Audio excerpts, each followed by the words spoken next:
À Cube, c'est vous qui lancez la discussion. L'actualité commence avec vous.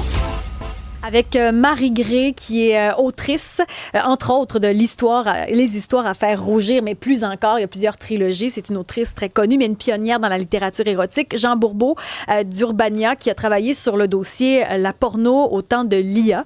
Et avec nos deux invités, avec Fred, bien évidemment, qui est là, on vous pose cette question. Est-ce que vous seriez prêt à tester votre relation sexuelle avec l'intelligence artificielle ou encore un robot? Il y a plusieurs questions sur la messagerie texte. Il y en a une, entre autres, qui attire mon attention, Fred, avant que tu enchaînes le tout. Est-ce possible que l'intelligence artificielle rende les gens heureux? Ceux qui ne sont pas capables de se matcher. Vous en pensez quoi? Pour ma part, je crois que oui. Je crois que, justement, à travers mon reportage, il y avait vraiment comme cette volonté-là de ne pas être alarmiste, de ne pas montrer qu'il y a une apocalypse sexuelle qui s'en vient, mais qu'il pourrait avoir des bénéfices. Puis, justement, tu sais, je veux dire, comme ça reste que la technologie, elle a une certaine neutralité, donc ça dépend de nous, comment est-ce qu'on l'utilise. Puis, je pense qu'il y a plein de façons d'avoir une sexualité, on va dire, saine à travers l'intelligence artificielle ou les technologies. Puis, je pense que c'est une experte qui disait que ça pouvait nourrir une sexualité intérieure, des désirs, puis les épanouir, puis les faire fructifier dans quelque chose qu'après ça pouvait se matérialiser dans un couple qui, justement, aurait peut-être été un peu plus brouillon sans ces technologies-là. Donc, je crois que la technologie est plus neutre qu'on le croit. C'est peut-être nous qui tendons à l'utiliser de manière, on va peut-être être un peu plus glissante parfois. Tu sais, c'est que là où il y a de l'homme, il y a de l'hommerie aussi. Je pense que c'est ça, des fois, qui inquiète. Où là, il y a de la femme, il y a de la femmerie aussi, j'imagine. Mais l'homme avec un grand H, et Fred, il prend tout personnel. Écoute, il faut bien que On parle de l'homme avec un H. Il faut bien que je stimule la discussion un peu, là, Isabelle. Mais c'est parce que je suis habitué. Mais Isabelle, là, sont toujours assez féroces. Là, quand tu grandis, oui. Mais non, j'allais dire quand même qu'il y a un point important dans cette question que tu viens de soulever, Isabelle. Est-ce que ça peut rendre des personnes heureuses, celles incapables de se matcher? Mais là, moi, la question que je me pose, c'est est-ce que c'est des gens qui seraient incapables de se matcher ou qui vont se réfugier dans l'IA et ne pas sortir de cette zone de confort? Donc, tu sais, où est la limite entre, on dirait, développer des compétences pour s'améliorer puis peut-être réussir à s'épanouir, tu disais dans un couple ou peut-être pour rencontrer quelqu'un, ou simplement penser le bobo puis dire je serai jamais matché, donc je vais rester avec cette IA-là, tu sais. Il y a beaucoup de commentaires également sur la messagerie. Complètement. Il y a Chantal qui va un peu dans le même sens. Elle dit, est-ce que pour des personnes déviantes qui ça pourrait faire partie d'une thérapie? Est-ce que l'IA pourrait les encadrer, les aider à dialoguer, à mieux apprendre? Il y a peut-être une fenêtre thérapeutique intéressante là. Il y a Pierre aussi qui dit, je me demande si je devrais nommer nos ça. Il y a un témoignage anonyme qui dit, un robot non, mais un androïde, c'est-à-dire un mix de robot et de IA qui aurait l'air humain avec une intelligence égale à un humain, je ne serais pas contre. Mais on n'est pas là pour l'instant. Alors, le fantasme un peu de la cyber-personne, là, carrément, là, qui circule. Là. Mais ça s'en vient. Ben oui, parce que justement, dans mon reportage, une de mes expertes qui dit peut-être d'ici 10 ans. Sauf que j'étais comme, 10 ans, non, ça il existe déjà des robots dans les restaurants. Il y a déjà des robots qui nous servent au restaurant. Là, on en a vu. Ouais. Mais en gros, il y a un petit segment dans mon reportage sur les poupées sexuelles. Puis les poupées sexuelles, ça existe à peu près 10-15 ans. Il y a eu un boom à peu près vers 2015-2016. Puis il y avait même des maisons closes où est-ce que tu allais là, puis là, tu avais plein de poupées sexuelles. Dans à peu près toutes les grandes métropoles, il y avait ça, mais ça l'a un peu crashé. Donc l'engouement s'est éteint. Mais avec l'intelligence artificielle, les poupées sexuelles ont comme un rehaut de popularité parce que on les match avec l'IA. Puis là, ces entités-là en silicone, très ressemblantes à un corps humain, là, tout d'un coup, on leur implante une intelligence, puis là, on leur implante une personnalité, puis on se rapproche considérablement du rêve, du fantasme du robot, qui, en soi, a toujours fait partie de la science-fiction, puis de l'humanité. On a toujours un peu rêvé de cette espèce d'embrasser la technologie avec la chair. Donc, à travers le cinéma, on l'a toujours vu, donc... Est-ce qu'on pourrait le voir à travers la littérature?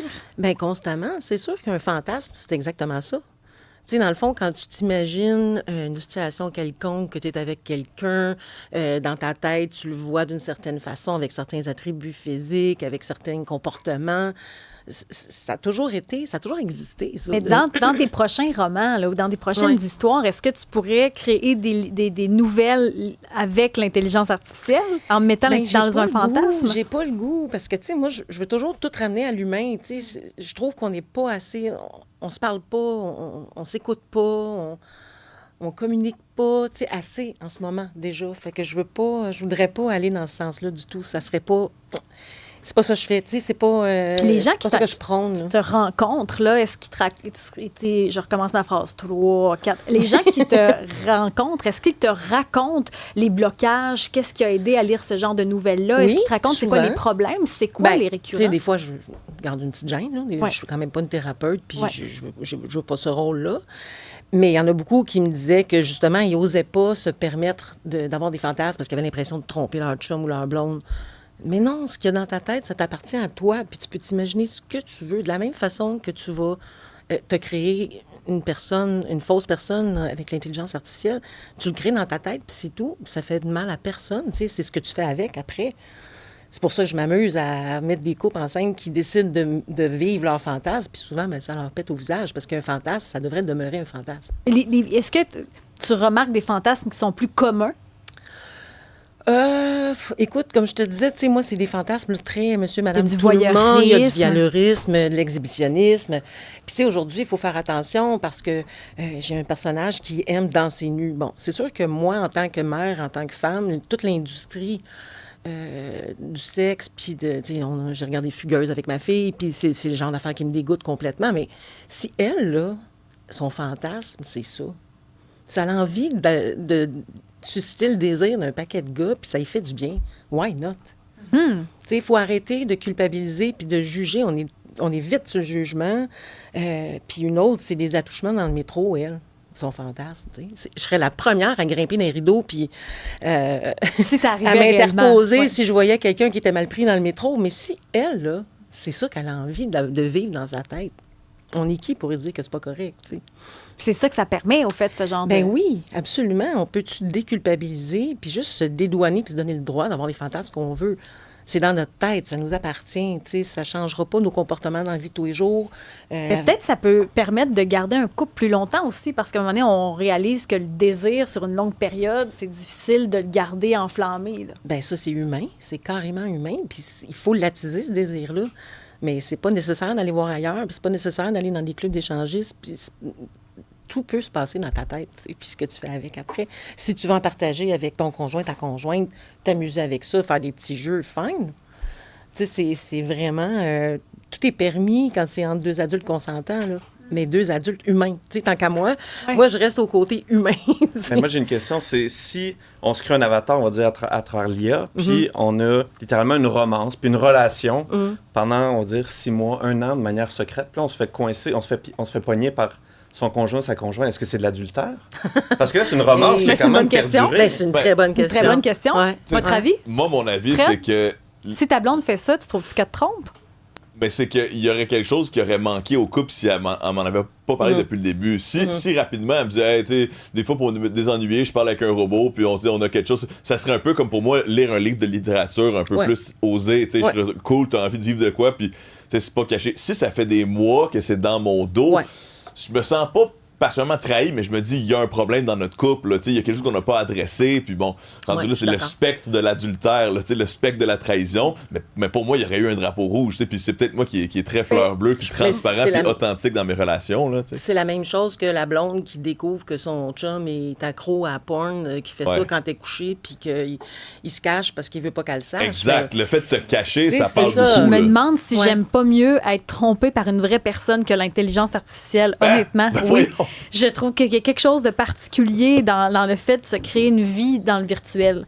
Ouais, je pense que ça me dérangerait plus. Donc, tu trouves ça plus grave, dans le fond? Ben, c'est pas une échelle de gravité, mais mettons par rapport à moi, là, c'est comme si pour moi d'aller. Mais il y aurait probablement un problème de couple ou je ne sais trop, mais 6 mois avec l'intelligence artificielle, une personne qui n'existe pas, je sais pas, pour moi, il y a vraiment un blocage. Je sais pas, Marie-Gré, toi? Ben, moi, je pense que ça serait le contraire, parce que je me dirais, de toute façon, ça se peut pas, cette personne-là. Là. Elle n'existe pas. Je suis sûre qu'il a donné toutes les qualités que j'ai pas, puis bon, ben, fine, ça te fait du bien. Tu sais, je me sentirais moins menacée, je pense. J'aimerais pas ça, mais je me sentirais moins menacée, je pense. Jean Bourbeau, avec la recherche que tu as fait, est-ce que toi, tu serais à l'aise d'essayer ce genre de truc-là, l'intelligence artificielle, les robots? Est-ce que ça t'a freiné de voir tout ce que tu as découvert ou au contraire, ça t'a rassuré?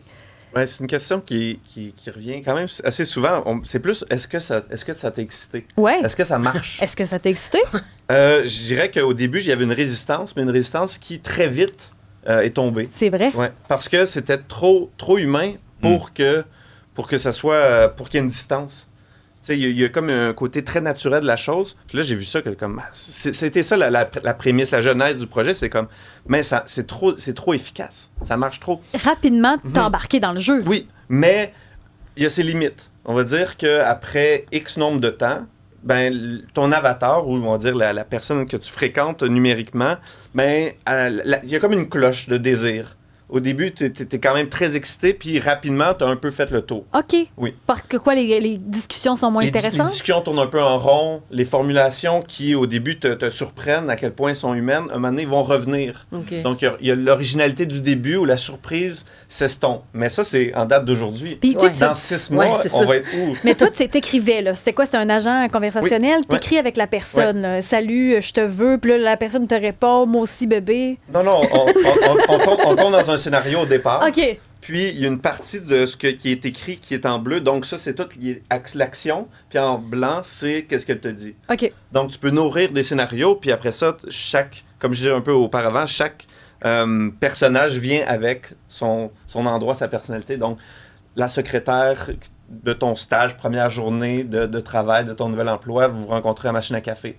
Puis, justement, c'est pas comme hey, on s'en va tout de suite faire l'amour dans un placard. Non, c'est comme...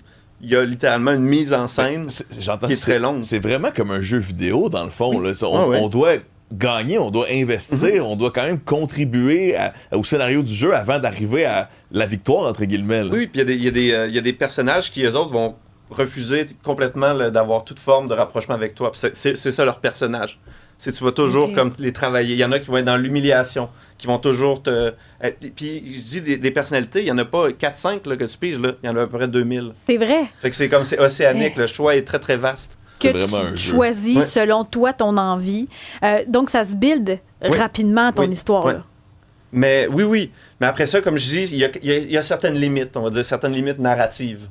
Puis après ça, ben, tu sais, si tu veux des photos, si tu veux des vidéos, ben, ça coûte de l'argent. OK, c'est payant. Donc, Ça oui, t'a oui. coûté combien? Moi, ça m'a coûté, j'ai pas exagéré non plus, mais c'était environ une vingtaine de dollars par mois pour un site. Mais j'avais comme 3 sites pour avoir, on va dire, des Ouais. perspectives différentes. Mais je m'assurais de ne pas dépenser mon budget, tu sais, de pas over-budget. Mais bref, Exagéré. ils vendent quand même plein de package deals, puis là, ça va de 50$ à 1500$. Mais ça peut aller vite, là. Ben oui, sûr, ces c'est compagnies-là sûr. font beaucoup d'argent, c'est certain. Mais oui. Quand ils disent si tu peux mettre 1500$, c'est pour t'ouvrir l'idée que hey, là, tu peux gâter l'être aimé. Mais là, Puis ça tu peux devient aller- pas de la prostitution virtuelle? Si tu payes pour un service sexuel, non, mais je sais pas. Mais je pense que c'est monétiser un service Internet. là. Mais ça fait penser un peu au fameux OnlyFans où les gens s'abonnent à des créatrices, Ouais. des créateurs, surtout des créatrices qui existent puis qui peuvent aussi les payer. Mais là, c'est la version virtuelle de. Là, on paye un robot carrément. Là. On a un commentaire qui est rentré aussi. Tu sais, on parlait des androïdes tantôt. Quelqu'un nous dit voilà la solution au CHSLD déprimant. On pourrait avoir des androïdes sexuels dans les CHSLD. Ça pourrait remettre le monde de Ben, bonne humeur encore une fois, peut-être. à place d'apporter des vraies personnes qui vont y aller, on décide de mettre l'intelligence artificielle à cogiter. Merci infiniment pour votre passage à l'émission. Jean Bourbeau, tout un travail. La porno au temps de l'IA, c'est un dossier qui est disponible sur le site d'Urbania. Marie Gré, Histoire à faire rougir est disponible. Le livre est magnifique. On va pouvoir te rencontrer au Salon du Livre samedi et dimanche Oui. au Palais des Congrès. Oui. Merci de votre présence en studio. Ouais, merci. Peut-être que ça a émoustillé certaines personnes parce que c'est vendredi. Hein, la populaire phrase, c'est vendredi, on fait l'amour, on va l'appliquer comme on veut.